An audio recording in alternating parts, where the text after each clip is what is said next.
This activity, the micro timeline, is designed to help you learn how to lead yourself.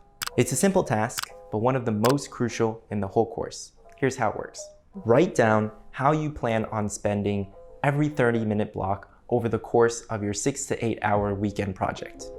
Again, we highly recommend you guys read and review the sample implementation timelines from previous students below. And don't forget to block out buffer time in case things get behind. Final word of advice, remember to stay consistent, both in your execution as well as tracking how much time you spent working on your project.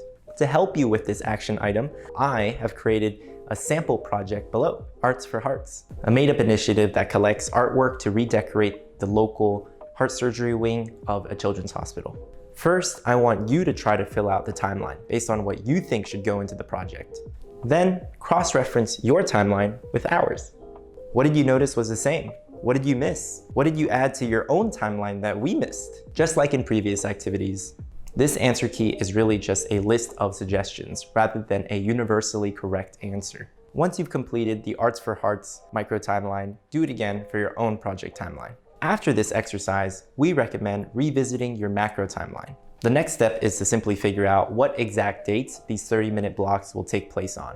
Keep in mind that both the micro and the macro timelines are both living, breathing documents. Feel free to change them as you learn more and more throughout the course, especially during the sales and marketing module.